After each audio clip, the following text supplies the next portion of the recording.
За сайн байцгаана хүндэт үзэгчтэй. Монголын Дараалалчдын үндэсний холбооноос 5 дугаар их хурлаа одоо хийх гэж байна. Энэхүү их хурлд зориулаад Монголын Дараалалчдын үндэсний холбооны ажлын албанаас одоо салбарын мэргэжилтэн салбарын голлох мэргэжилтнүүдийг ураад одоо энэ ярилцлагын подкаст нэвтрүүлгийг хийж байгаа.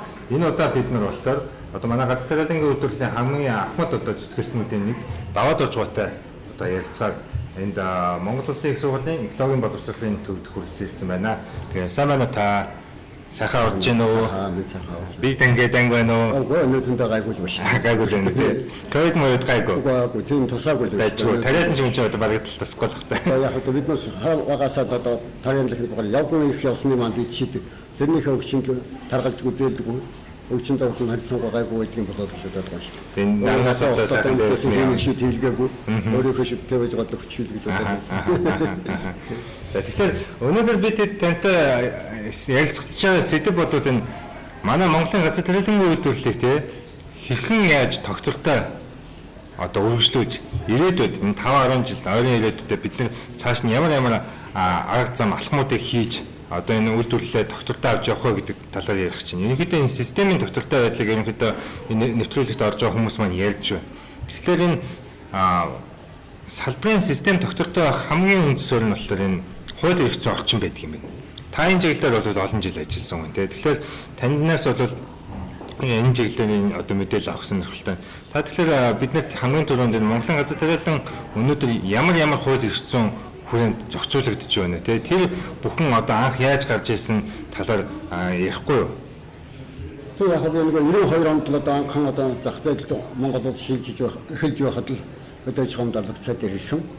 Тэгээ тэрнээс хойш одоо 2008 оны хүртэл ажиллах хугацаанд давуулна. Энэ хугацаанд өдөөж салбарт гарсан хууль эрх зүйн одоо баримт бичгүүдийг боловсруулах ажлын хэсэгт албан үүргийнхээ дагуугаар одоо оролцож байсан.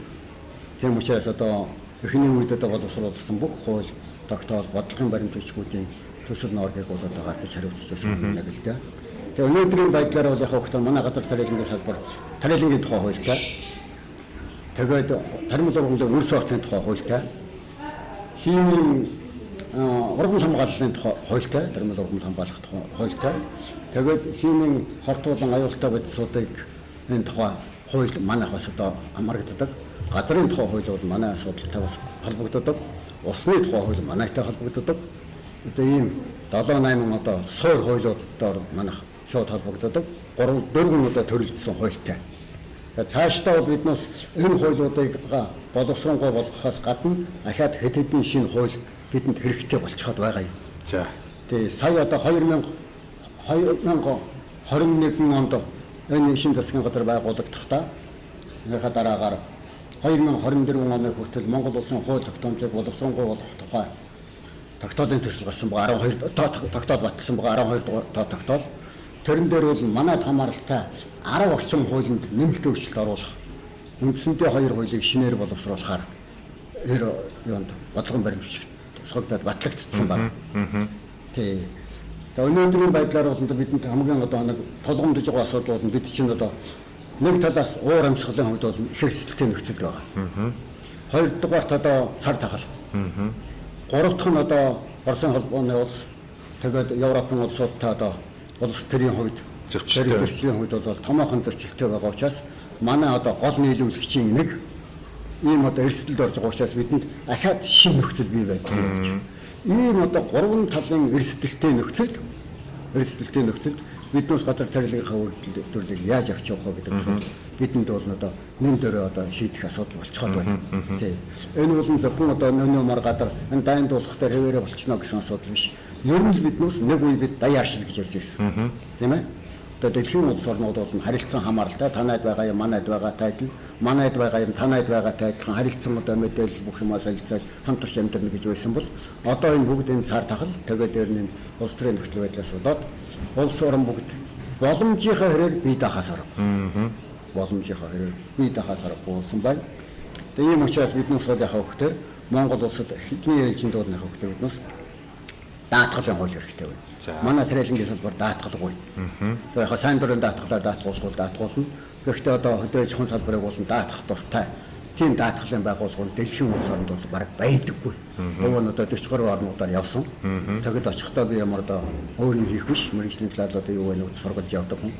Тэгэхэд бол нэрсөө даатгалын байгууллагууд бол одоо юу гэдгийг хөдөө аж ахуйн талыг даатгах дурггүй.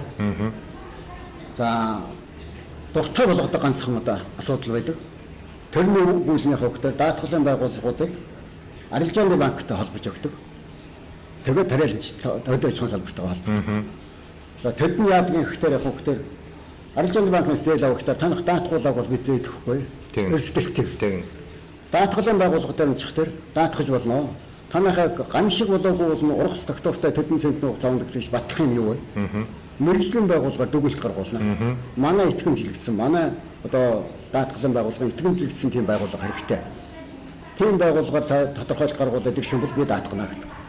Тэгэхдээ тэр мэргэжлийн байгууллага нь талбайгаар нь явж үзээд өөрөөсөө тэгээд бүх юмыг шалгаад бордоо байна уу, техник байна уу, мэргэжилтэн байна уу, бүх юмыг шалгаад за энэ бол яг хогт олон жилийн турш тэдэн центнер хугацаа авсан байна. Гамшиг болохгүй бол энэ зэргийн ургац авах нөхцөл бүрдсэн байна гэсэн тодорхойлт гаргаж өгдөг. Тэгэхдээ даатгалын байгууллага өгдөгөө даатгахчдаг. Нэг нь даатгуулсан чинь арилжааны банкуд ямар ч барьцаа хөрөнгө нөхөхгүй шууд зээл олгодог. Тэгэхээр эндээс биднээс юу хэрэгтэй вэ нөхдөр баталгаатай тодорхойлт гаргаж өгдөг мэргэжлийн байгууллага хэрэгтэй. Би тэр англи тийм мэргэжлийн байгууллагатай уулзж байсан. Тэд бол бид бол яг л үнэн зөв тодорхойлт. Миний төрсөн ахч байсан гэсэн би хооронд тодорхойлт гаргаж өгч болох. Нэг л удаа би хооронд тодорхойлт гаргах юм бол ахч надаар тодорхойлт гаргуулахгүй. Даатгалын байгууллага. Энэ бол миний бизнес. Би бизнесээ хаагаад ахихад төлөө тэхгүй. Тэр нь байгаа мөнгөнөөс ахтаа өгчхөд тэгээд үгүй би тань тодорхойлт гаргаж өгч чадахгүй. Танах бол ургац алдах магадлалтай бордоо байхгүй, өөр байхгүй, техник байхгүй, юу хийж гэдгийг тийм ээ. Нөхцөл бүрдээ би тань тодорхойлт гаргаж өгөхгүй гэдэг. Тийм учраас даатгалын байгууллагыг арилжааны банкны зээл тэгээд тэр юуны мэргэжлийн тодорхойлт гаргадаг байгууллагатай ойрдсон тийм даатгалын тогтолцоо хэрэгтэй байна. Тий. Манайд бол надад тэр даатгалын мэргэжлийн байгууллагын оролцооны тухай хуультай. Тэр оролцооны байгууллага гэтэл тэр одоо мэргэжлийн зөвлөгөө өгдөг тэр одоо компани хүмүүсийг л одоо итгэмжилчих юм бол асуудал байна. Арилжааны банкуд одоо гойгаад биднээс зээл аваач ягаад гэвэл эрсдэл байхгүй. 20% эрсдэлтэй байна. 80% нь бол даатгалын байгууллага манай банкнд өгчих нь эрсдэл тохиолдол. Тэгэхээр даатгал дээр бас нэг ингэж ярьж байгаа юм л да тийм. Хэрвээ цагуурын ямар нэгэн эрсдэлтэй нөхцөл байдлаас шалтгаалаад нийтээрээ одоо жишээлбэл тэр эрсдэл тохиолдох юм бол давхар даатгах шаардлагатай болчихж байгаа. Давхар даатгах гэдэг нь бас нэг олон улсын бас нэг нэгэн чадамжтай даатгалын компаниудаа бид нар бас харилцаа холбоотой байх тийм бас нэг давхар нөхцөл байгаа юу? Байна. Давхар даатгалт бол гадаадын байгууллагууд манай даатгалын байгууллагуудыг хэрүүл одоо гишүүнээрээ даатгуул яа гэх юм давхар даатгалт хамрагдаад бол үгүй их газар байна. Тийм. Манай ганцхан яг хөгтөд өөрсдөө одоо өдөртөө олон байгууллага аж ахуйн нэгжүүд даатгал явуулж чаддаг тариалангийн салбар дээр. Тийм учраас тэднүүсийг даатгах давхар даатгалт хамруулах. Жишээл Монголын даатгалын байгууллага эрсдэл орлоо тэр олон улсын гадаад Америк, Японы тэр даатгалын байгууллага Монголын тэр байгууллагад одоо хавралт мөнгө туслах хэрэгтэй болно шүү дээ. Тийм эрсдэл тохиолдоогүй үед бол байнга тэр даатгалын байгууллага чинь тэр давхар даатгуулагчтай төлбөр төлж явах хэрэгтэй. Тэгээд шивдэ төлөхгүй байж манай хосгоо байсан шүү мөнгө өгчихвэл ханасан би тэр мөнгө юм л дээ. Тэгэхээр одоо яг даатгал дээр чинь албан журмын ба одоо өөрөө яах гэж хоёр хувилбар байгаа тийм. Тэгэхээр мэдээж бол тариаланч хүсэх юм бол өөрөө даатгуулна шүү дээ тийм. Хүсэх юм бол өөрөө даатгуулчаад банк санхүүгийн үйлчилгээгээ барьцаа өрн хүрэхгүй байгаа тохиолдолд одоо боломжоо нэмэгдүүлэх асуудал байна. Хамгийн гол нь даатгуулах сонирхол тариаланчдад яа төрөх хүүхдэр зээл тусламж авах гэж байгаа бол даатгуул. Би тэр даатгалын хуулийг хэрэг одоо оролцох юм бол биднээс зөвхөн одоо тэр арилжааны банкны зээл авах биш. Засгийн газрын болоо гадаадын төсөл хөтөлбөрт хамрагдах. Янз бүрийн хөнгөлөлт эдлэх гэж байгаа бол даатгуул. Тийм баталгаатай дээр. Баталгаатай дээр. Даатгуулаг бол би чамд төсөлд хамруулах. Засгийн газрын хөнгөлөлтөнд хамруулах. Чиний баталгаа алга шүү. За би танаас асуух дараагийн зүйл нь одоо засгийн газраас гадаадтай холбоотой хуулиудад шинжилгээ хариулт хийх хэрэгтэй гэж үзсэн байна шүү дээ тийм. За тэгэхээр та бол өмнөх бүх хуулийг оловсруулж ирсэн хүн одоо хэрэгжилтийг харсан хүн тэгэхээр бас ирээдүйн хэтийн бас мэдээж өндөрлгөөс үдчил байгаа. Тэгэхээр одоо бид нар энэ өөрчлөлт шинжилтүүдээр ямар зохицуултуудыг хийж өгөх хэрэгтэй байгаа вэ? Тэгэхээр би сая даатгалын тухай ирсэн. Дараагийн асуудлын явах хэрэгтэй биднээс энэ манайх чанд бүх төрлийн ургамал хамгааллын бодис тийм ээ. Хогорох мал хортон мөрчтэй шавьчтай тэмцэх өвчнөд тэмцэх зориулсан бодисуудыг дандаа импортоор авдаг. Бордоод биднес бүгдийг импортоор авдаг. Тэгвэл хэлбэл бүгдийг импортоор авдаг. А гэтэл одоо биднес ямар нөхцөл байдал үүсчээд байгааг нь одоо химийн болон хорт аюултай бодисын тухай хууль гэж байдаг.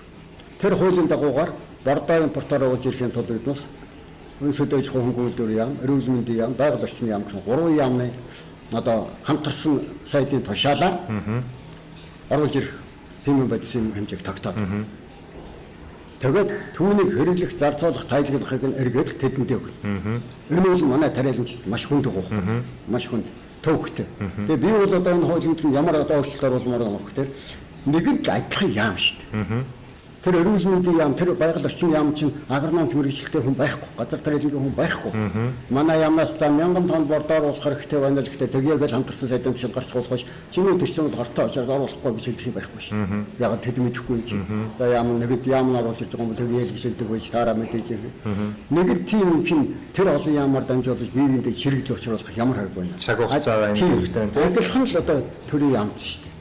Манай яам 84 сайдтай биш шүү дээ. Тийм учраас нэгд яамтай сайд нар гараад ирж байгаа юм бол одоо манай яамны эрх мэдлийг нь өгчөөч гэсэн юм асуудал байхгүй юу.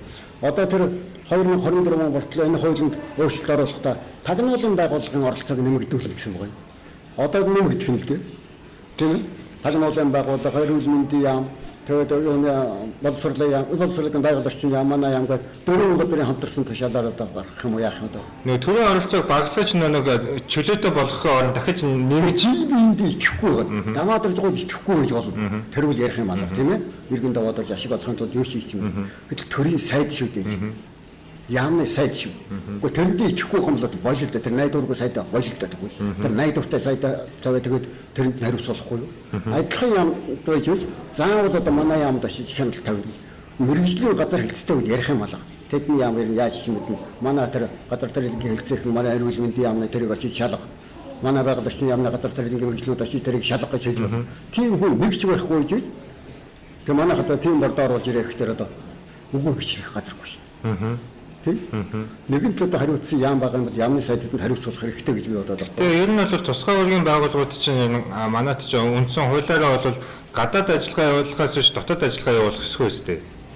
Тэгээ энд яг нэг ноцтой юм байгаа байхгүй. Тэр химийн бодис аюултай химийн бодис гэж яриад байхгүй юу? Тэрэн дотор нэг манай газар тариалан азотын бордоо ордог. Тэр бол уул уурхайн тэсэлгээний бодис байхгүй юу? Тийм хөгийн юм байгаа байхгүй. Би саяхан нэг төслийн захиалгаар бас их жоохон судалгаа хийсэн. Тэгсэн чинь одоо 2019 оных байсан баха. 20 оных шүү. Импортоор оруулж ирэх бордооны хэмжээ дотор яг хөөхтэй 6000 тонн бордоо импортоор оруулж ирнэ гэж. Тэгээд 3000 тонныг оруулж ирсэн одоо гарыг тонныг оруулж ирсэн гайлын мэдүүлэг байж байгаа юм. Манай хөдөөж хүн сархт болох дээрээсөө тэг 600 мянга. Тэг 300 мянгаыг оруулж ирсэн. Манай хөдөөж хүн болох дээрээсөө 6-аас 8000 тонныг л хэрэглэсэн. Тэр 6000 тонн бордооны захиалгыг хэн өгсөн юм бэ гэхээр уул уурхай нөхдөд өгсөн байдгаар. Уул уурхай манай яамаар дамжуулдаг юм уу, байгаль орчны яамаар дамжуулдаг юм уу, эрүүл мэндийн яамаар дамжуулдаг юм уу, тэр 3 сайдыг нэгэн төлж ижил тэр захиалганд оруулж байгаа. Тэр 3 сайд гараа өсөж дурдаг юм чинь. Тэг. Тэр төсөлгөөний бодисуудын одоо асуулттай л доо. Одоо тэр юунд Багдадад одоо дэлбэрэлт боллоо тийм ээ. Тэгийн Бейрут хотод. Тэг. Бейрутд болсон. Дэлбэрэлт болсон, бордооноос болсон. Ер нь бордооноос дэлбэрэлт болдог одоо. Дэлбэрэлт таглаа. Тийм учраас одоо тэр тагнуулын байгууллагыг оруулах гэж байгаагийн учир нь тэрл юм байлгүй гэж бодоод байгаа юм. Иймээд гэхдээ одоо бол азотын бордоо агуулж хадгалж байгаа газарч угаасаа тусгай байгууллагуудын хяналтанд бол байдаг юм билээ шүү дээ тий. Гэхдээ одоо яг үнэн бодиттой дээр сангийн аж ахуй одоо тариалангийн компани нэг хувийн компани одоо юунд бол тусгай агуулах гэж байхгүй шүү. Өтөрм дээр ажил суураж байгаад за нэг юунд бараа хорноос айлуулыг үүлнэг жоохон агуулхад хийж байгаа тэгэл орон хэрэглэл дуусгаж байгаа байхгүй тийм шиг. Тийм. Тийм учраас одоо бидний суулын төрийнхөө яамдуудад ихтгэл үзүүлье гэж байна. Яг үүнтэй ихтгэлтэй холбогдсон ахаад нэг асуудал нөхдөр нь боловсролын асуудал байхгүй юу? Боловсрол шинжилгээ ухааны асуудлууд нь бүгд боловсрол шинжилгээ ухааны яам тэмцээн асуудал одоо эмсүүд гэж ярьдаг нэмэлт голдуу төвлийн төв нь хөдөлмөр яам байна. Тарамдаад байна тий. Тэгээд хөдөөж байгаа юм ямар агроном инженер төгсөх хөөж мэдэхгүй, хөдийг төгсөх хөөж мэдэхгүй, ямар чиглэлээр дадлага хийх хөөж мэдэхгүй. агрономер мэрэгжилтэй гэдэг хэрэгтэй заа гэж авах юм хайшиг. Тэг. Гэтэл тэр яамдуудад манай хөдөө аж ахуйн чиглэлийн нэг ч мэрэгжилтэн байхгүй.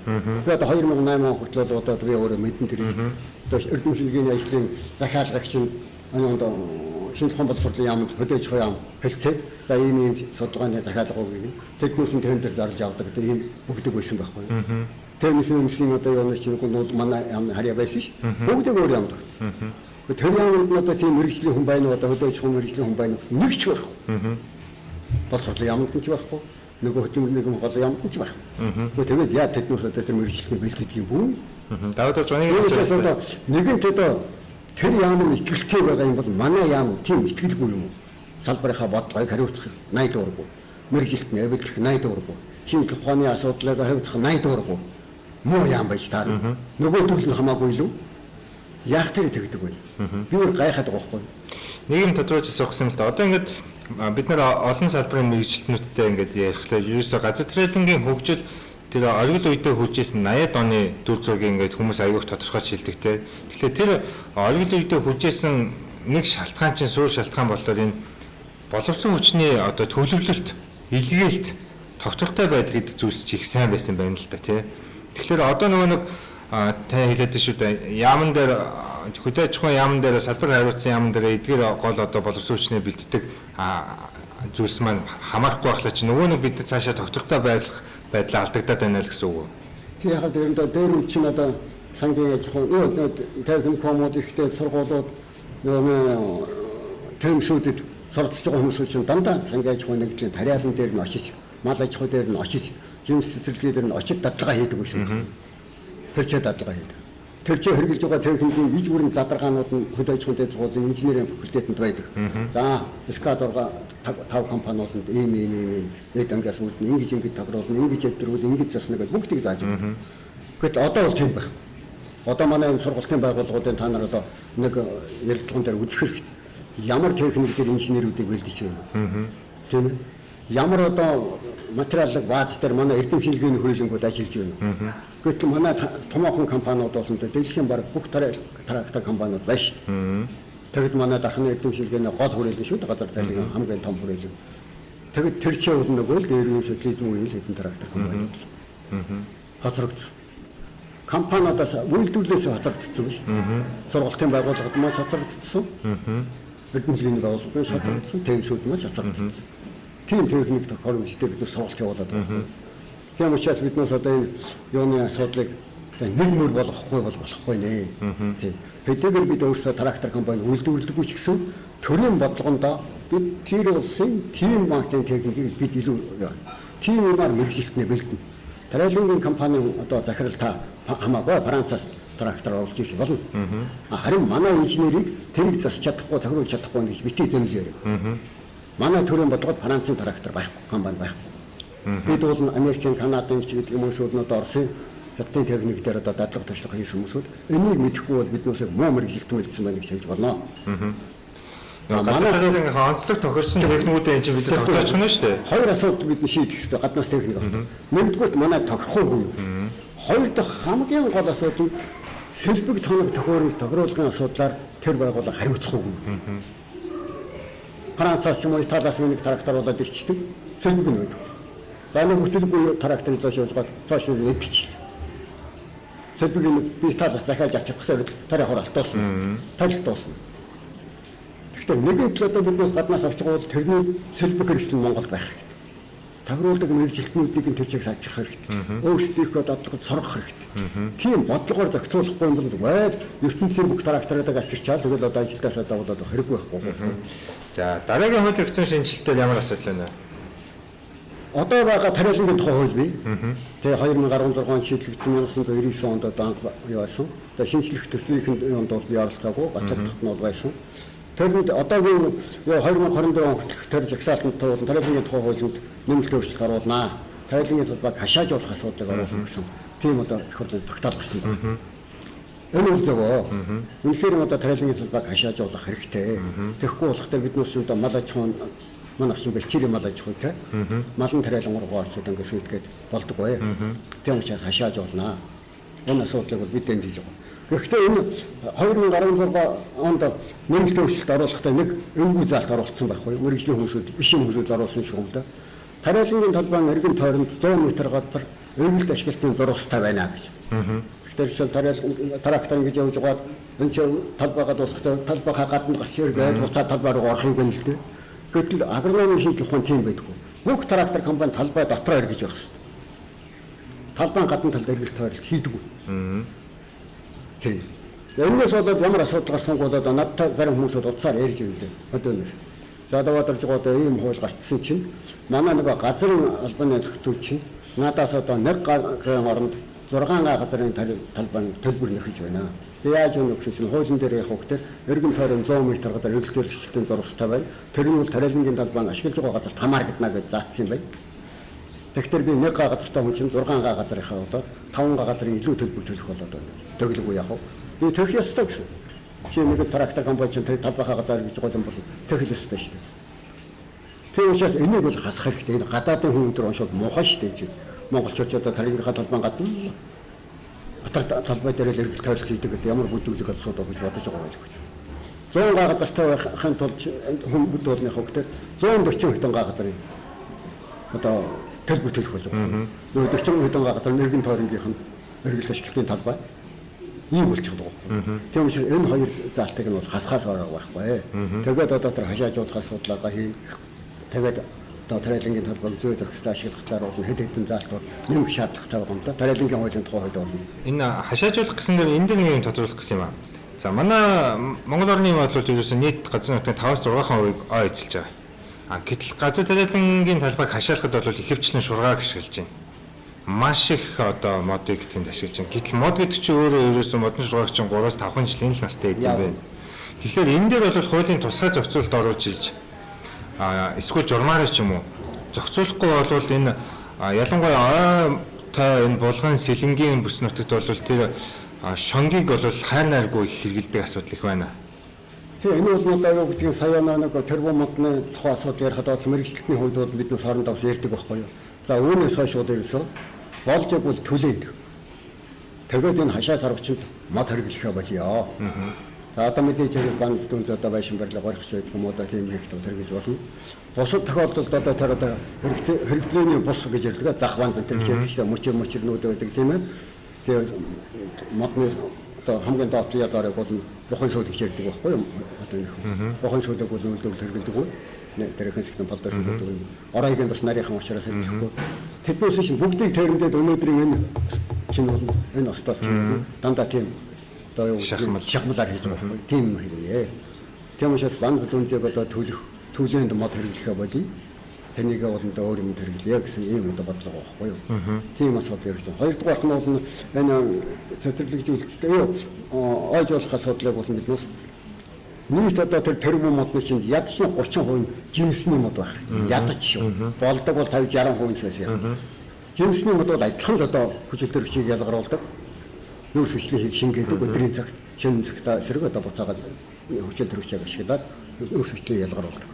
Тийм учраас яг хөтөр зүгээр одоо нэг мод тарж явах хооронд жимсний мод тарья. Монгол улс одоо нийт жимснийхээ хэрэглээний 10% ч дотоодоос хангаж чаддаг. Дандаа импортоор авдаг. Импортоор аваад жогоон ч гэсэн нийт хэрэгцээнийхээ 30% ч хүрэхгүй гэж жоохон жимс идэж байгаа. Манай эрүүл мэндийн яам болохоор бид нуусыг одоо жилд Монголынх одоо улсын хэмжээнд 240-50 мянган тонн жимс идэх ёстой гэдэг эрүүл мэндийн зөвлөмж гаргачихсан. Тэр нь одоо зөвлөм бол одоо бид тэрийг идэх ёстой шүү дээ. Тийм учраас бид жимсний модон дээр одоо илүү анхаарах ёстой. Тийм учраас бид нус жимсний модыг үржүүлэхийн газар эхний ээлж энэ тэрбум мод ч гэсэн ялгаа байхгүй эхлээд үржүүлэх асуудал ярих. Тэгээс одоо богдуулнаас очиж ухаж аваад манай годомжинд очиж тариад л одоо тэрбум мод тарьчлаа гэж ярьж болохгүй. Заавал суулгах цаар дамжуулж үржүүлсэн бодлоо. Биш энэ тэмдээс. За яг одоо ой юу гэдгийг цэвэрлэх, сэргижүүлэх зорилгоор энэ ганц нэг модоо суулгах авдаг юм байна л дээ. Тэр ойн мэргэжлийн хүмүүсүүд тэгж ярьдаг юм билээ. Нэг дор шаваарлцсан юм тэр байдаг тэр энэ дэр бол ухаж аваад өөр газар шилжүүлж болно гэж. Тэгэхээр тэр бол нэг хөтөр тэр момолдонд бол орохгүй. Тэг байж исэн чи угаасаа. Тэгэхээр ерөн зүгээр ойгоос нөхөн сэргээхэд хийсэн ажил мөн тэр момод бол шинээр тарих мод болохоос биш шилжүүл тарих мод биш. гэж би ойлгож байгаа байхгүй юу. Тийм учраас тэр уулнаас одоо тэр юу гэдгийг эрүүлжүүлэх зорилгоо, сэргийлжүүлэх зорилгоор одоо шийдвэрүүд суулгалт хийсэн мэт тэр бол тэр бомбод гэдэг юм чинь орохгүй шүү. Цаа шинээр тарьсныг л тэр бомбод гэнэ. За давдалж байгаа. Миний дараагийн асуулт юм байна л да. Та бол одоо жишээ зүүн бүрэн Сэлэнгийн зүүн бүрэнд агирно. Дараа нь Сэлэн аймынхаа агирно. Тэгээд ургамал газар тариалангийн хүрээлэнгиндээ одоо мэрэгжилтэн дарга гэдээ явсан тий. Тэгээд таныг одоо эд залуу байх үед бол та сая хэллээ Монголд энэ хөрсний салхинд хийслээс хөрсний үлжин шимийг хамгаалах асуудлыг чухлаар яригддаг байсан гэж. Өөрөөр хэлэх юм бол та ингээд бүх салбарт нь энэ хөрсний үлжин шимийг хамгаалах талаар бол үтсэн хүн байгаа даа тий. Тэгэхээр бид нар одоо энэ цаашдын энэ хуулийн эрхцэн зохицуулалтын дээр хөрсний үлжин шимээ ямар заалтуудаар хамгаалж, ямар заалтуудаар цааш нь нөхөн сэргээх чиглэлээр явах хэрэгтэй вэ? Одоо 2090 хүртэл одоо биднээс хэрэгжилж байсан гол одоо хөрс хамгаалах арга хэмжээний нөхдөр нэг номерын нөхдөр зурсан тариалах байсан. Бууда орон шиг үр тариатай ингээд 3 ээлжтэй сэлгээгээр зурсан тариалдаг. 50 метрийн зайтайгаар одоо зурсан тариалдаг. Хоёр дахь арга зам нь юу байсан бэ гэхдээ бидэнд хөрсийг хагалахгүй. Үр тариа тэжээлийн ургамлын толгойг хагалахгүй зөвхөн хавна. Хавна гэдэг нь бол нодон жил одоо хураасан бууданы үлдсэн сүрлэн тэр чигээр газар дээр байна гэсэн. Доогуур нь зэрүүлээд хог ургамлыг нь устгадаг. Ийм. За гурав дахь арга нь юу байсан бэ гэхээр ойн зурс байгуулж байсан. Ойн зурс байгуулж байсан. Эргэн тойрон хийгээ тэгээд дахиад хоорондоо 100 метрийн зайтайгаар 3 гинэ мод тариад биднээс ойн зурс байгуулж байсан. Ийм юмар салхин нийлэгдээс хамгаалах арга хэмжээ хэрэгжүүлж байсан байхгүй юу? Зах зээл болсноос нэгдүгüүртээ биднээс ямар асуудал гараад ирсэн гүйл нөгөө тариалангийн талбай дээр тэр бүгдийг хяналт тавьдаг төрийн хяналтын тогтолцоо байхгүй юу? Хоёр шилжүүлсэн бүх тариалан. Яаж хийх вэ бидний асуудал. Хоёр дахь настай нөхдөд биднээс хог ургамалтайгаа тэмцэх шин технологи явуулсан. Тэр нэг бол гэрвцэт цэцсэн. Хоочин бид цацж байсан. Гэхдээ газрын техникээр цацсан үед харьцангуй гайгүй сүүлдээ онгоцоор цацж байсан. За онгоцоор цацсан гэрвцэд одоо хэрглэж байгаа тэр хор цацгчдын бас болоод явах тэр ойн зурсууд бүгд өсөлтсөн. Гэрвцэд чинь ургамал өгдөг өсгөж шүү дээ. Буудан дээр цацсан зарим нь өчтөг хүлчдэг хорнууд байна. Тэр учраас яг тэр зах зээл шийдсэн нэгдүгээр төрийн хяналт суулгарсан. Хоёрдугаар хийм бодисуудыг гэрвцэдийг хэрэгжүүлж бод ойн зурсаас хэрэгжиж чадах байсан. Тэгээ өнөө үед биднээс ямар одоо асуудал тавьж байна гэхээр энэ хуулиудад тусгахтаа биднээс ойн зурсыг байгуулнаа. Хог ургамалтайгаа бол биднээс авахтай төрөлжсөн гэрвцэдээр. Өөрөөр нь ойн модонд өгдөхгүй зөвхөн тэр хог ургамлынхан төрөлжүүлэлт тагсан тэр гэрвцэдийг хэрэглэе. Гурав дахь асуудал нь ямар асуудал вэ гэхээр шинэ тухайн техник хөгжсөн. Одоогийн зарим хор шүршигч нь хөшөөршигчүүд бол нэгтэй зөвхөн тухайн хог ургамлда таарсан хорыг тэрэндээ таарсан тунгаар цацдаг. Тийм програмчлагдсан хор шүршигчүүд одоо бий болжээ. Манай Монгол улсад бол одоохондоо яг хэрэглээгүй байгаа ч гэсэн хэрэглэхэд бол цаг хугацааны асуудал байна. Тийм учраас бид тийм нэг хэрэглэе. Ийм замаар бол ойн зурстай бол явж байгаа. Гэхдээ ойн зурсгаа биднээс болж идэг бол бас л одоо жимст ургамлаар хамгаалъя. Жишээлбэл чацарган тарьшуулна биднээс мойл тарьшуулна тийм ээ. Өндөр рухтгал юм байвал одоо жимс нөхдөг юм байвал алиг тарьсан болно шүү дээ. Заавал одоо хордоо өсөлттэй гэнүүд манайхан дандаа улаасал тарьдаг байсан та. Улаасал тарьдаг байсан. Өсөлт хордомтой гэж. Биднээс бол одоо жимсний ургамлууд бол нөлөө анхаарнаа. Улаасаа нэг гинэ тэрлэхэд хоёр дахь гинэ дээр нь жимсний ургамл, гурав дахь гинэ дээр нь улаасаа тэр дөрөв дахь гинэ дээр нь жимсээ тэрсэн ч болно. Гэх мэтээр ойжуулалтын асуудлыг, ойн зурсны асуудлыг бол бид шинэ тухайн технологийн дэвшлэн өнөөгийн нөхцөлөд хэрэгжүүлэх боломж байна. Нэг нь бол үнэхээр хэцүү байсан. Гэр бицээ цаслаа бүгд өгчдөг. Гэтэ нэг яг тэ ойн зурсыг одоо энэ эргэлтийн 500 мянга талбайтай бүгдэнд нь ингэж бий болгохын тулд энэ хууль эрх зүйн хөшүүргүүдийг ашиглах нь зүйтэй юм уу? Эсвэл урамшууллын системийг ашиглах нь зүйтэй юм уу? Тийм, урамшууллын систем л одоо хамгийн чухал та. Албадж болохгүй байна. Ягаад гэвэл тэгж ой гэдэг чинь даваад өнөөдөр хууль гаргангууд маргааш өглөө очиад тарьчихдаг ш. Тэр суулгацыг нь үржүүлэхэд доод тал нь 3 жил хэрэгтэй ш. 3 жил болж би суулгацаа талбарыг шилжүүлнэ ш. Хамгийн багаар бодоход айгүй 5 жил хэрэгтэй болно. Тийм учраас тэгж ойжуулна гэдэг учраас одоо тийм амархан үтчихдэг ажил биш. Тийм учраас бид нас эхлээд бол нэг урамшууллын систем ер нь бодлогонд бол ойн зурсыг бол байх ёстой гэдэг асуудлыг тавина. Гэхдээ тэрийг бол аажмаар хэрэгжүүлэх бол ганцхан хууль гаргаад маргааш бизнес хэрэгжүүлэх гэж болохгүй. Энэ асуудлыг шийддэг одоо юу вэ нөхдөд биднээс андаа тариалан эрхтэй эдэмжих сан гэдэг юм байсан тийм ээ. Тэр байхгүй болоод хөдөөжин эдэмжих сан боллоо. За тэгээд уг нь бол анхан буудаан сан нэртэй байгуулагдсан байхгүй юу? Яасангүй би тэр 90 оны үед Америк Канадаар явж байгаад Канадад буудаага ерөөсө тавааран буудаага бүгдийг тэр буудаан сан гэдэг юмд өгчдөг. Тэгээд тэд нь дотоод гадаадаа борлуулдаг байхгүй. Илүү орол гадаад болон дотоодын хуулиудаар борлуулах тэд нь хариуцдаг. Тиймээс тариаланчид бол ямар ч асуудал байх. Шууд тэр чигээр зүйл. Тэр борлуулалтыг бодохгүй тариагаа сайн ургуулдаг гэдэг шүү дээ. Ямар үнэтэй болдог бол яадаг гэдэг юм байхгүй. Тэрнийг биднээс үзэж ирээд онгоодорж байгаа тэгэхэд бас яамд ажиллахгүй болсон бас ингээд тариалан цуглал үйлдвэрчдийн холбоо гэсэн байгуулсан тэр чинь үжис. Тэгээд бид хоёр ярьж байгаад тэдний дөрвөн мөрмөг олж яваад орчуулаад тэгээд засгийн газрын тогтоол гаргуулад буудан сан байгуулсан байхгүй. Тэгээд сүүлдээ тэр маань тариалан ихтэй эдэмжих сан болгоод зөвхөн тавааран буудаа авдаг биш. Одоо нөгөө тариалан ихтэй эдэмжих сан цуглалд цэд бүгдээ нэг өөр хараа варда бүх юмыг нийлүүлдэг болоод тэгээд одоо сүүлдээ бол хөдөөж эдэмжих сан болоод мал газар тариалан бүгдийг болоо. Ингээд байгаа байхгүй. Тэгэхээр энэ бүгдийг яаж зохицуулдаг юм бэ гэвэл Орсын холбооны улсад хөдөө аж ахуйг үйлдвэрлэлийг дэмжих тухай хууль байдаг. Би яамд байхдаа тийм хуулийн төсөл хийх гэж баахан материал цуглуулж байгаад амжаагүй.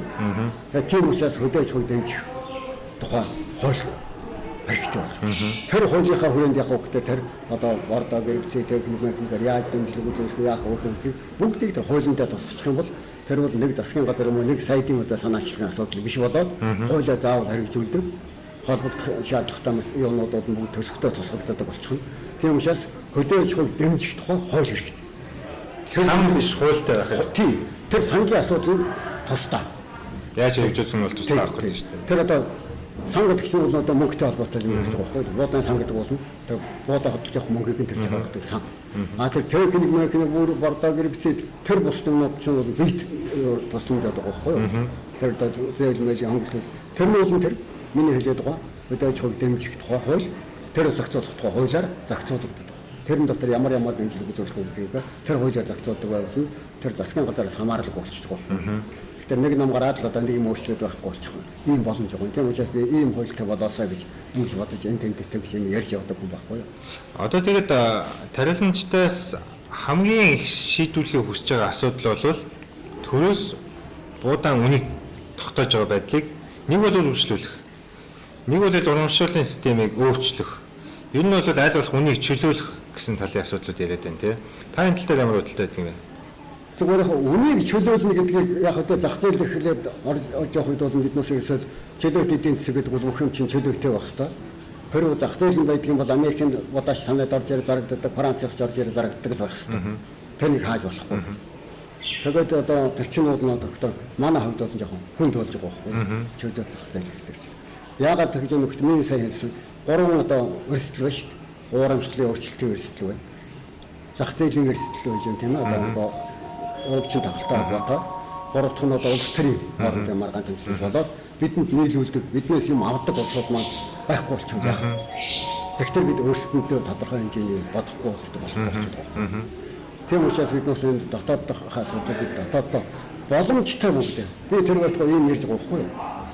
Бүх сум өөрийнхөө хэрэгцээтэй хүмүүс хүнсний гурлаар хангах боломжоо судалж үзье. Хаана жоохон усны боломж, хаана хөрсний боломж вэ? Тэр бүгд бодож үзье. Тэнийг ашигла. За үнэхээр боломж байхгүй бол аймгийнхаа хэмжээнд дээр.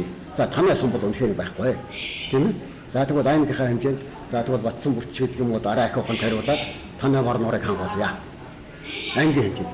Аймгийнхаа хэмжээнд зүтгэл ирсэн байхгүй. Барахгүй гэвэл улсынхаа хэмжээнд үзье. Өөр хангаад байхгүй бол цэлэн хийлгүүл. Тэгээд өөр хангаад хангав. Улсын хэмжээнд дээр ямар ч боломжгүй боллоо гэхээр сая импортын тухай ярьдаг бол яа гэсэн ийм асуудал яриад байгаа байхгүй. Өөрийнхөө боломжийг ашиглахгүй савд тэгэл гаднаас гээд одоо сая одоо таны тавнаг урд хил хаагдах чинь юу болж байна гэдэг тийм ээ. Бараг жигсаал суглаан хайхын брокколи байцаа олдохгүй, навчит байцаа олдохгүй, салаатны юм байхгүй болоод хэцүү болж гэж багш улсууд ярьцлаганд тийм ярьж байгаа байхгүй. Тийм салаатны байцаа хурдсан уу нэ? Брокколи байцаа олдсон уу? Тэр чинь тэгээд одоо өлсгөлэн болоход одоо хөргөсөд биш шүү. Гэтэ яг ийм байна л да тий.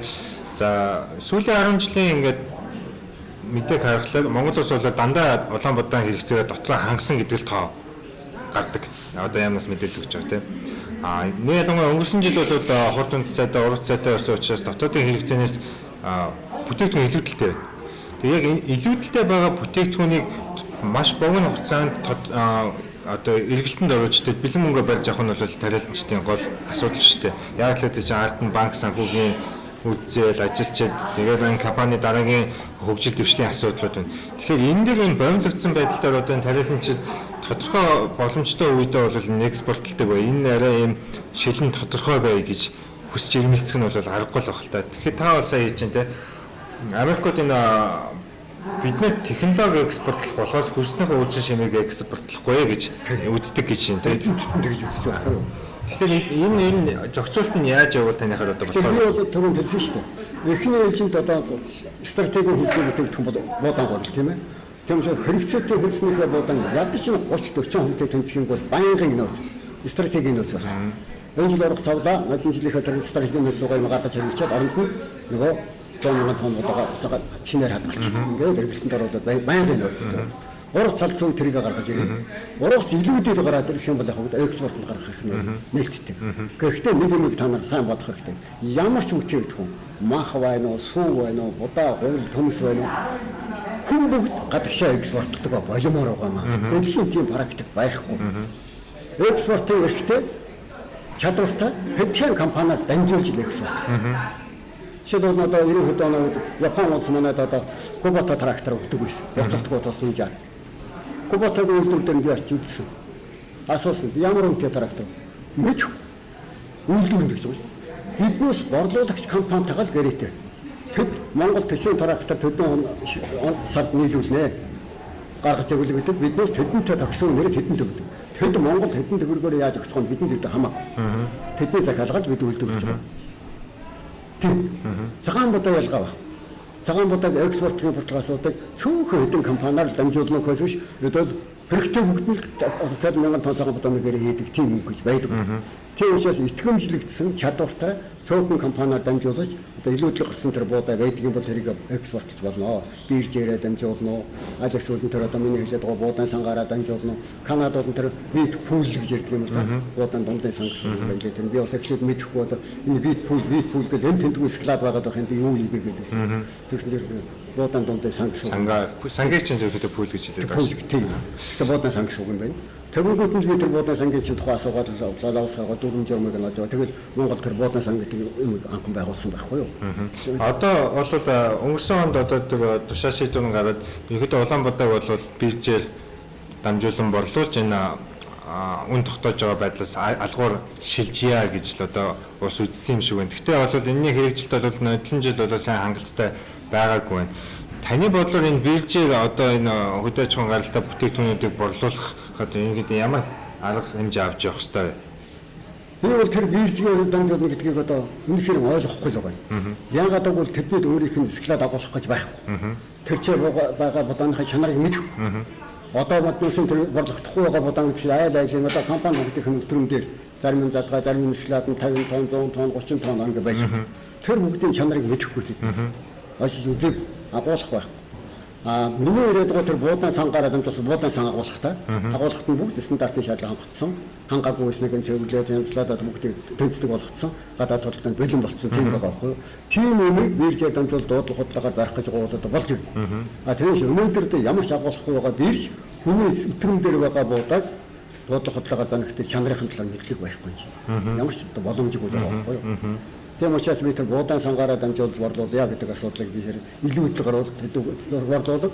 Дотох юм бол дотоод хэрэгж стратегийн нөөцөөр үүдэл гэж ингэж яриад байгаа юм да би. Нэг сайлаа бэлтгэл сав бэлтгэж юм болоод байна л да. Тэгэхээр тэр савны бэлтгэх хөрөнгө оруулалтын хувийн хвшил дээр явах хэрэгтэй мүү эсвэл засгаас оролцоод байх хэрэгтэй мүү? Энд одоо энэ би буудаан сангийн тухай одоо тогтоол гаргаж явах үед бол нэг ноцтой асуудал байсан байна.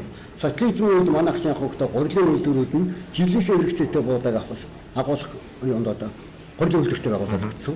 Тариаланчдууд зөвхөн үрийн агуулах байна уу гэш тавран будааны агуулах гэж байгаагүй. За ингээд буудаан сангийн хот буудааг бид хаана авах вэ гэсэн. За тэгээ хөтөлд явах улсын нөөцийн газар байсан. Хар хооронд Японы төсөндөр байгуулж өгсөн 10,000 тонны агуулах байгаа. Тэр өөр агуулах байдаг. Энэ юунд окталд нэг агуулахад улсын хөрөнгөөр болж байсан. Энэ өөр агуулах байхгүй. Тэгээ би ямар санал тавьсангүй нь гурилын үйлдвэрүүд өөрийнхөө агуулхад бүтэн жилийнхээ хэрэгцээтэй гурилыг одоо 9-10 сард одоо хөдөлж явах бол ямар их зовж байна танд. Дотоо мөнгө одоо дандаа арилжааны банк зээл авна. Зээлийнхээ хүүг төлөхийн тулд та гурилынхаа үнийг нэмнэ. Тэр учраас тэр агуулхуудаа тэр буудан санд түрээсээ өгчих. Тэд эзэмш ашиглаад тэгээд тэр чигээс өмчн бол танаа өмч үйлчлэг гэсэн түрээсээр манайд өгчих. Гэхдээ нэг өндөр ашигтай биш. Ягаад гэвэл тэрээс чинь зардал чамд буудан өмнөд орно шүү дээ. Алтан тариагийн чинь өмнөд орно. Тийм учраас чамд өндөр түрээслээ.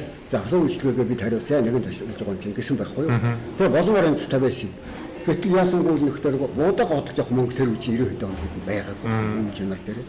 2008 онд л одоо бид нэг том төвний бараа харж байгаа болохоор тэрний сүмж өгөх хэцүү байсан шүү дээ.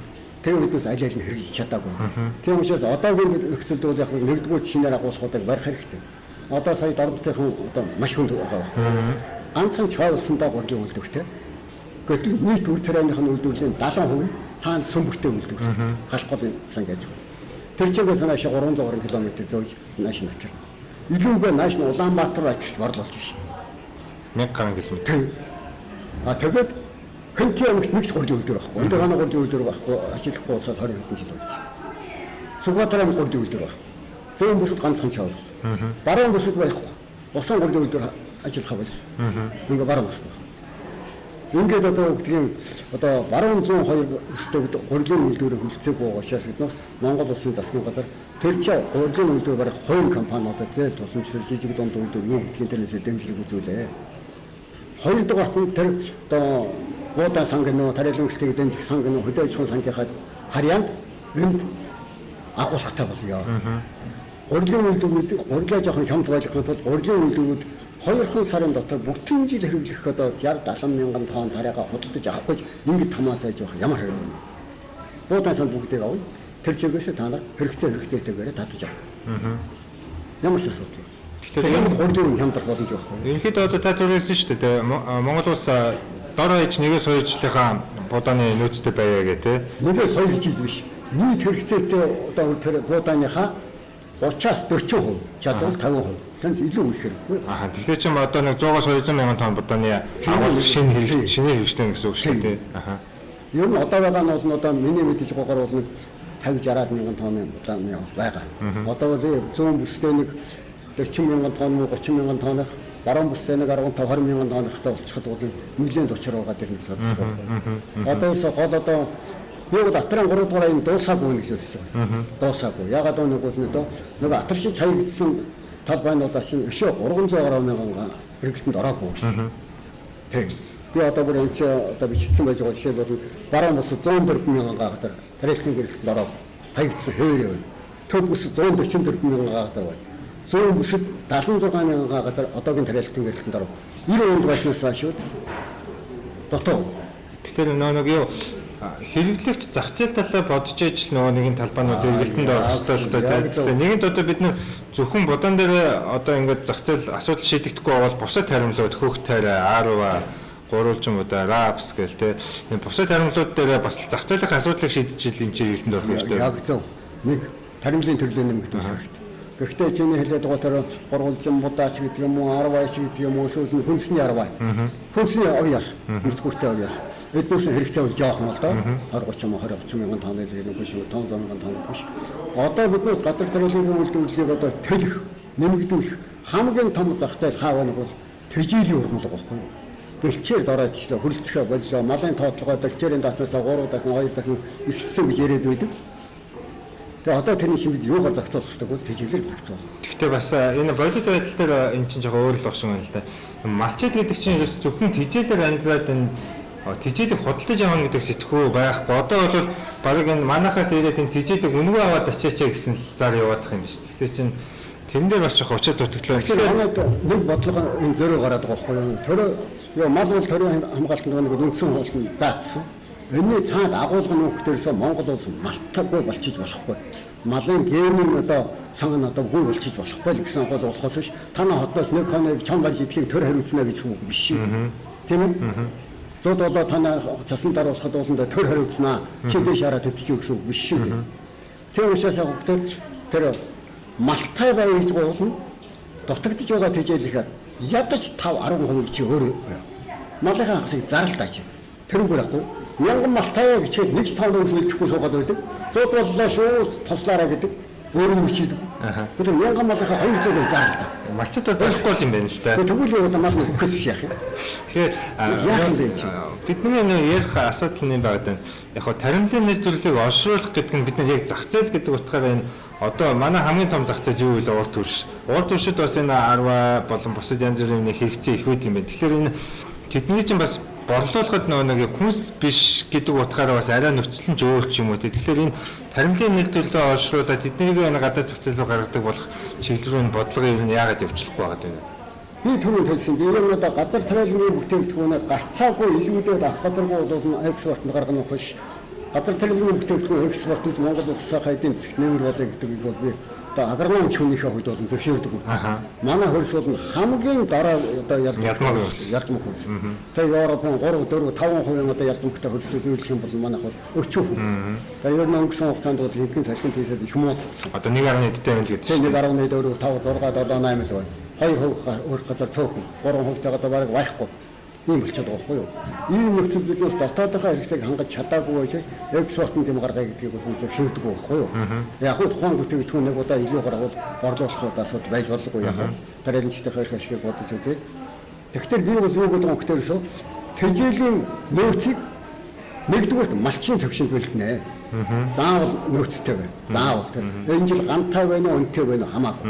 Нөөцтэй байна. Хоёр дахь нь цовын төвшөнд. Гурав дахь нь аймгийн төвшөнд, дөрөв дахь нь улсын төвшөнд. Малчин өөрийнхөө нөөцийг дууслаа. Сум тусалнаа. Сум нөөцөө дуусчлаа. Аймаг тусалнаа. Аймаг нөөцөө дуусчлаа. Сая улс туслана. Айл нь ч мэдэхгүй шууд улсаас судалж гоогаад байж болохгүй шүү дээ. Малтай л байж бол дөнгөс тэжээлийнхээ дутуу хэрэгцээг тодорхой хувийг нь 100% гэв. Мэдээж хэрэг говийнханд бүх хэрэгцээг хангах дөнгөсний боломж байх.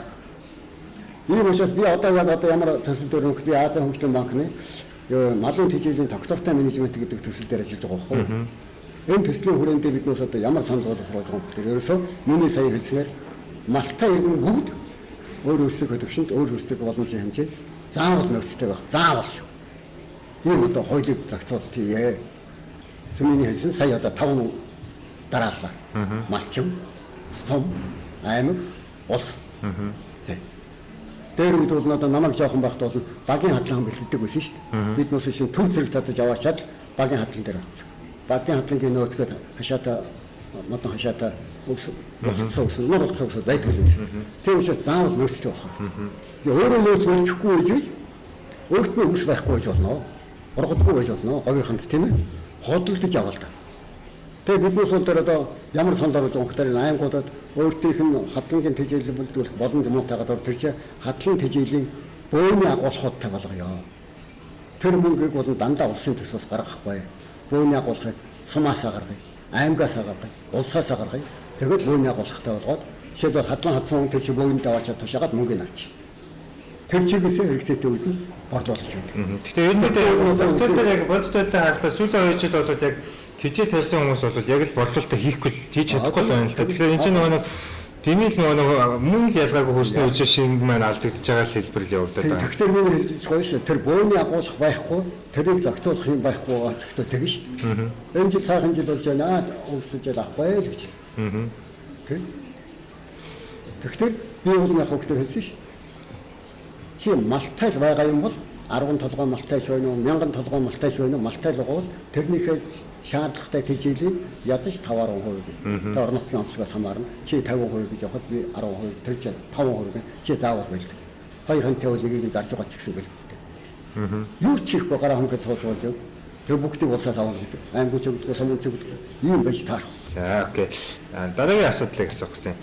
За ер нь гэхдээ одоо ингээд хууль эрхцэн шинжилтийн хүрээнд өөр одоо сая битүүрийн ярианд дурддаггүй үлдэж байгаа сэдв юу вэ? Одоо сүүлийн үед фермер гэдгийг сайхан дээр гарч ирээд байгаа. Фермер. Одоо сүүлийн үед одоо юу гэсэн Монгол улсын шилдэг фермер гэдэг шалгаруулаад одоо урцын аврах гэдэг шиг аврах фермер чинь шалгаруулж байна шүү. Фермерийг шинийг хэлж байгаа юм. Хаанхын хуулийн дээр фермер гэдгийг тэмэг фермер гэсэн үг байгаа. Би яагаад байхдаа фермерийн тухай хуулийн төсөл хийх гэж бас оролдоод тэгээ бас амжаагүй баах материал цуглуулж байгаад өнгөрсөн. Тэгээ фермер гэдгийг бид нас одоо ердийн өрхийн тариаланчаас өрхийн малчин чуугаас ялгаж салгаж ойлгоё. Тийм хүний фермер гинэ гэж. За гадаадынхан дуулны хөвгтөр жил бүгд тухайн одоо бүтээгдэхүүнээр гэж байгаа. Мах байж болно, тэр гурил байж болно, одоо төмөс байж болно. Төдөнд төгрөг юм доллар одоо өгдгийн евроноос доошгүй бүтээгдэхүүнийг тогтвортой зах зээл нийлүүлдэг байна. Жишээлбэл одоо манайхад бол юу гэх юм одоо 5 саяас доошгүй төгрөгийн үнэтэй одоо бүтээгдэхүүнийг зах зээл нийлүүлдэг. Фермерийг өрхийн аж ахуй фермер гинэ гэж. Тогтвортой биш үү биш. Вань 2 хоног алж өгчхөөд би фермер гэж ингэж ярьдаг юм биш. Тэгээс фермерийн тухай хууль тавиулаад фермерт ямар дэмжлэг үзүүлэх үүдгийг шийдээд фермерийг шалгуулж байя. Тийм учраас бид фермерийг хойлчлох хэрэгтэй болоод байна. Тэгвэл одоо чиний өрхийн тарилж шээ. Хашаанд нэг жоохон төмс тарьсан. Аяшуудыг даваадаж зарцсан. Тэгээ чи фермер үү? Зарсан. Хойдон жилгүй бид тариг хөөхд сургуулиар суучаад биднээс арангаа шилжсэн тэгээд одоо тарга болсон. Тэгээ фермер биш. Тийм учраас фермер гэдэг бол нийтийн зах зээлээр тодорхой бүтээгдэхүүнийг тогтвортой нийлүүлж байж фермер гэдэг нэртэй болно. Тийм учраас фермерийн тухай хуультай болёо. Тэгээд тэрийг дэмждэг механизмаа бүрдүүлье гэсэн ийм санал байгаа. Фермерийн тухай хуультай. Тэгэхгүй бол фермер гэж өөрхийн аж ахуйгаа шилжих юм, компаниа шилжих юм, нөхөрлөө шилжих юм, хоршоогоо шилжих гэдэг юм уу? Өөрхийн аж ахуйгаас ялгарх хэрэгтэй шүү дээ фермер чинь.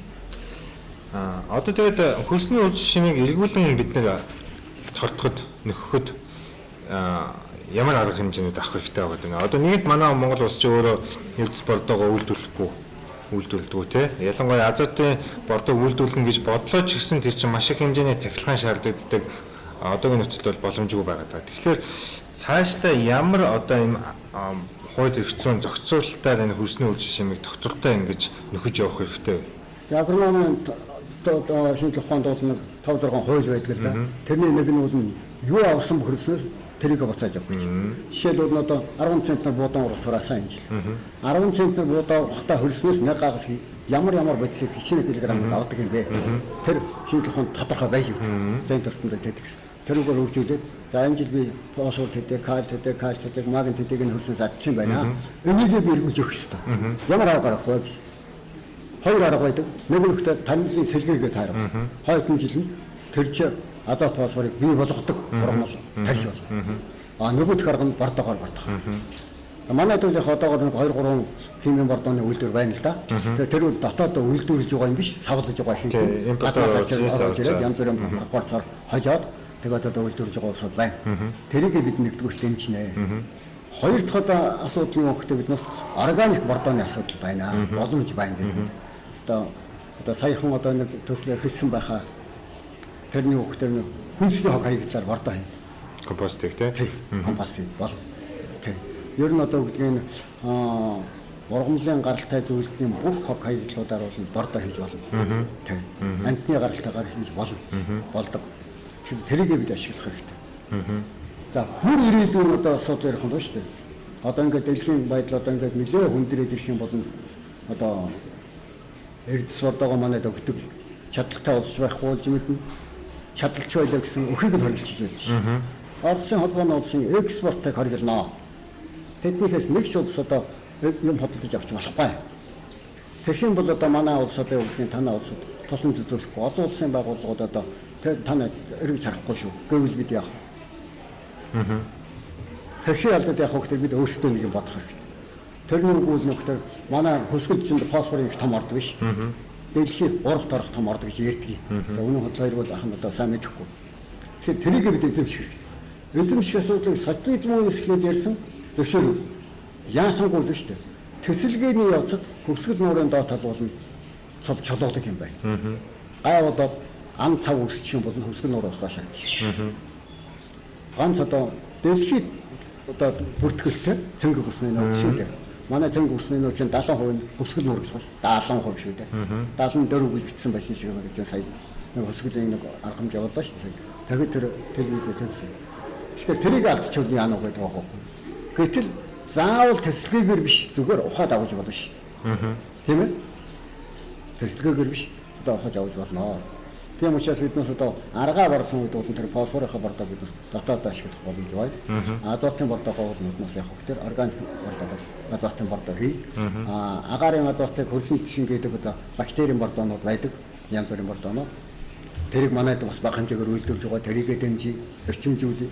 Ингээд ер нь боломжтой бүх юмаа дотоодын хэрэгцээг өөрсдөө л хангах хэрэгтэй.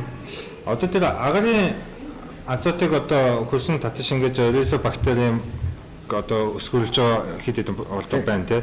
Эдний яг бодит үр дүн ямар юм бэ? Зарим одоо тийч ингээд яг өөрийнх нь шинжлэх ухааны үндэслэл тайлбарлалыг ингээд сонслоор ингээд окей энэ үйлчлэх юм байна гэж бодогдоод идэг. Гэхдээ яг практик дээр үр дүн хэр байгаа вэ? Гэхдээ яг нь тэр хөрсөнд байгаа азотын бордоог одоо ургамал ашиглах төлбөр шилжүүлэх гэж нэг хөлбөр байна. Нөгөөх нь агаарын азот чөлөөт азотыг аваад хөрсөнд болох гэсэн хоёр дахь хэлбэр байгаа байхгүй юу? Аль аль нь Монгол улсад олон туршиж хэрэглэж байгаа юм. Аль аль нь бол боломжтой хэлбэр да. Ганцхан одоо их хэмжээгээр үйлдвэрлэлийн хүчин чадал муу. Тэгээ учраас биднээс тэрийг бүрэн хэрэглэж чадахгүй байна. Хоёр дахь нь нөхдөр одоо биднээс одоо хэрэглэж байгаа энэ хуурай одоо өглөн бордоог бодвол хэрэглэхэд жоохон төвөгтэй ихэнх нь одоо уусан бол байдлаар хэрэглэдэг. Тэр нь одоо жоохон төвөгтэй байдаг. Тэрэнд нь тэнэ системд бол одоо үйлчлэх бодисын үед бол одоо ярих юм сайн үйлчлэх. Тэр байтугай одоо биднээс одоо ургаж явах үедний шүршигтүүд нь тийм л бордоог шүршигүүд нь одоо илүү сайн болно шүү. Тэг. Бас монголчууд сая хоньны ноосноос азотын бордоо хийж шүү дээ. Болно. Хоньны ноос органик гэдэг шүү дээ. Тэг. Хоньны ноосоор бордоо хийж байгаа, өглөн бордоо хийж байгаа надад уулзсан. Тэг. Хоньны ноосоор Германд нэг тийм үйлдвэр байдаг юм билий. Жижиг үйлдвэр. Тэгээ тэрний нэг загварыг Монголд хийж байгаа юм байна. Яг одоо яг одоо манайхад хоньны ноос маань хямдарч чадлаа гэж байгаа байхгүй юу? Одоо нийлгээд л бий болсон ноосон гэдэл одоо ерөөсө үнэн одоо багассан. Тэр үед би сателлитийн үед Австрали Шинэ Зеландаар нэг нүүрийн томилтоор явсан. Тэгсэн чинь Австралиудын хөвгтөр 180 сая хоньтой дэлхийн одоо хоньны ноосны 80% манайх хяндаг. Тэгээд тэр Wool Corporation гэдэг одоо тэр ноосны корпорац байна. Тэрний агуулгын нэг агуулгад нь орсон. Захан харагдахгүй газар дорх агуулга. Учиргүй том одоо энэ юу шиг том пресслэл батсан нооснууд.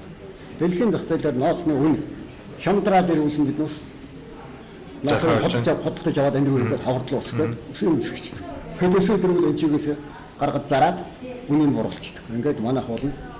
Хоньны ноосны үнийг тогтмол барьдаг юм аа гэж ингэж ирж ирсэн байна. Энэ үл одоо нөгөө миний өмнө буудаан сан гэдэгтэй утга нэг байхгүй юу? Манайх буудаа гэж бас тэгмэл байхгүй юу? Хадгалчаад зах зээл дээр үнөөсөө ирэх юм бол гаргаж ир зараад үнийг буруулчихдаг. Хаврдаад ирэх юм гаргаж ир зараад үнийг өсгчдэг. Ингээд үнийг нь тогтвортой бариад байх юм да боломж байгаа байхгүй юу? За. Тийм учраас энэ стратегийн нөөц гэдэг асуудал нь онцгой чадвартай байдаг.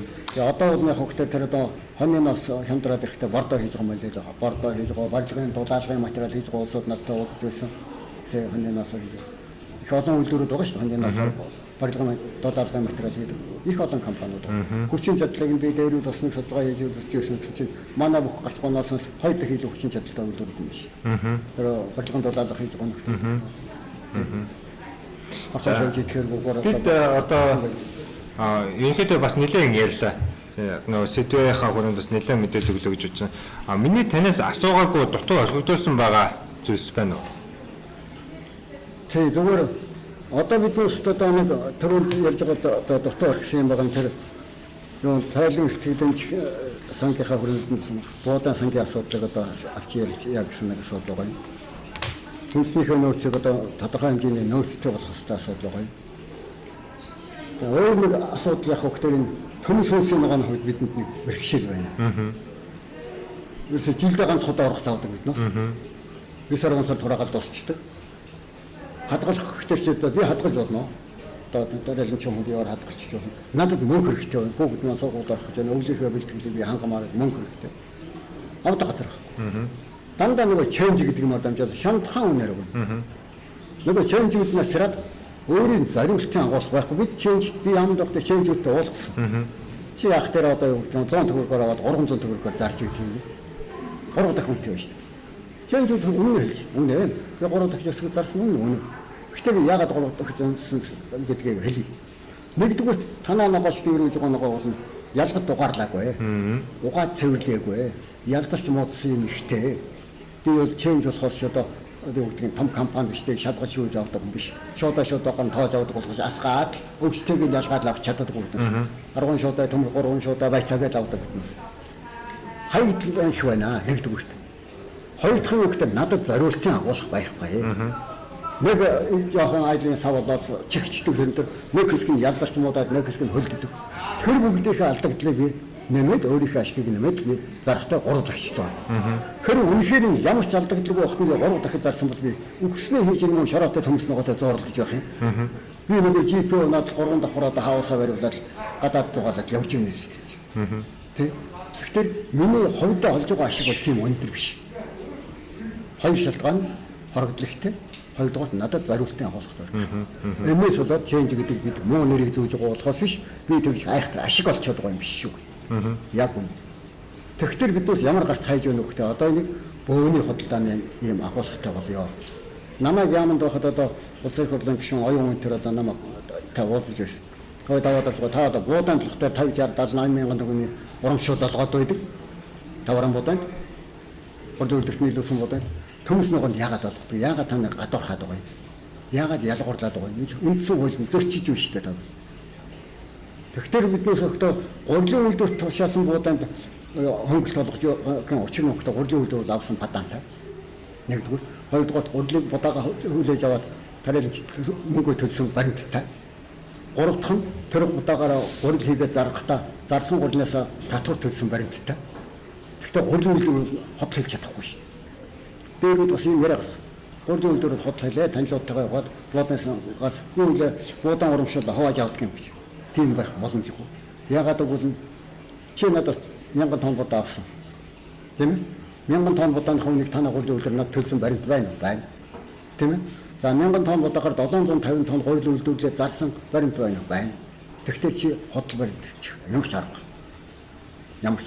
Харин тийм баримттай үзүүлэлгүйгээр зүгээр даваад 3000 тонн будаанд тушаасан үнэн гэж хэлээд чи мөнгө авчихсан бол тэр бол одоо бууднаас ангийнхантай юм уу тариалал өгдөг гэсэн гэх хой үлдсэн л ойр болохоос биш. Тэр бол танаа гурилын үйлдвэр тэгж үзэхгүй байна. Тэгэхээр бид хүмүүс үсгийн ногоонд яг тийм болё явах. Нэгдүгээр борлуулалтын баримттай болох юм. Одоо нэг ий баримт гэдэг нь яриад байгаа шүү тийм ээ. Тийм баримттай. Хоёрын худалдаач нь өгсөн ч ий баримт тавна. Бөөний газарт өгсөн ч ий баримт тавь, дэлгүүрт өгсөн ч ий баримт. Ий баримт тавьвал танд урамшуул олгоно. Баримт байвал. Үнэхээр танд одоо борлуулсан байна, танд мөнгийг төлсөн байна. Чи надад 2 шуудаа төмс аваад оронд нь 150 мянган төгрөг надад төлсөн ий баримт надад байна. Тийм ээ? Би ий баримтаа бариад очлоо. Одоо 150 тонн төмс борлуулсан байна. За энд чинь урамшууллыг 15 төгрөг өгье гэж өгч. Ий баримт байхгүй ямар ч арга. Тэгэхээр яг энэ сэдвийг бол сүүлийн үед бол яам болон холбогдох мэргэжилтнүүд бол новоочтод хөлбөмбөгийн аж ахуй эрхлэгчдэд бас нэлээд танилцуулга хийгээд явж байгаа юм байна. Тэгэхээр энэ жилээс бол тодорхой шийдлүүд гараад үр дүнгууд нь гараад явах байх гэж бодож байна. Гэхдээ энэ дээр одоо бас нэг юм яриад л юм л дээ. Яагаад төмс чим соёрыг хасаад анхны хөлсийн ногоо гэдээ байх юм гэдэг. Тийм. Төмс чим соёрыг нь оруулж болно л доо. Тийм. Бас л одоо үндсэн хожирдсан болох.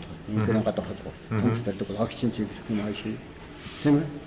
Тийм учраас тэр одоо үнэхээр борлуулсан ий баримттай урамшуул олгож болно. Их байна уу бага байна уу гэдэг бол дараагийн асуудал. Тийм. Ер нь зүгээр юм чин үнийг хэлдэг шүү. Тэр урамшууллын механизмаас салах хэрэгтэй. Одоо энэ хэвчээс. Тэр урамшуул гэдэг нь мөнгөөр урамшуулдаг шүү дээ. Хөнгөлөлттэй нөхцлүүдээр тийм ээ. Тэр одоо бордоо хургамал хамгаалсан бодис үүрч үед юм уу техник механик хангалттай зээл өгдөг юм.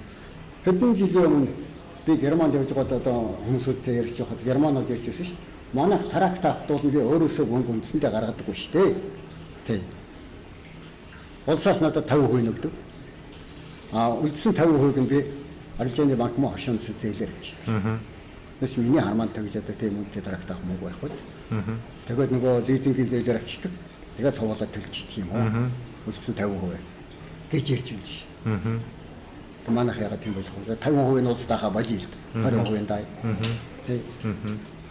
За одоо дээр үед одоо би 97 онд юм байхад засгийн газрын яамд байхдаа ням самбоо манай сайд байсан хоёулаа ярьж байгаад тогтоол гаргуулад. Газар тариалангийн үйлдвэртөө зээл болгосон Аржины банкуудын зээлийн хүүгийн 50% нь засгийн газар даана гэсэн тогтоолгоор болчихгүй. Тэгээд одоо жигтэй хүн баяртай. Барилжааны банкуудын зээл өгöd эхэлсэн. Тэгш Азийн хөгжлийн банкнаас манай эсрэг үүслийн бичиг ирсэн. Чөлөө зах зээлийн үед бол ингэж болохгүй. Тэгж бэлэн мөнгөний усанд зээлийн хувьд болдоггүй. Цоцол. Тэгээд нэмсэн босоо даваад орж чийлэг гаргалдаг гэсэн. Тэгээд би яг телевизээр зарлаад бүх хэлээд за ингээд одоо ийм маш шилханаар одоо тогтоод өчнгөө болоо. 7 сар хүртэлх хүүг нь бол бид даан 7 сараас их удаа боломжгүй удаа шүү гэсэн байна. Тийм. Тэгэхээр одоо үгдгийн бас олон улсын жишгч гэдэг юм бас юм бодож явахгүй баруун сургуулиуд мөнгө өгөөд байна гэвэл одоо нөгөө чөлөө зах зээл гэдэгтэйг зөрчилдөд байгаа байхгүй. Тийм учраас бид арга хэлбэрээ жоохон өөрчлөх хэрэгтэй. Гадаад орнуудын жишгийг харах хэрэгтэй. За окей. Тэгэхээр үзэгчтэй бид өнөөдөр даваад орж байгаатай Монголын газар тариалангийн үйлдвэрлэлд одоо цаашид хийгдэх хуулийн хэрэгцээ ямар шинжилтүүд дээр ямар зохицуулт хийж болох талаар ярилцлаа. Та цаг гаргаж биднэрт мэдээлэл өгсөнд баярлалаа. За баярлалаа үзэгчтэй.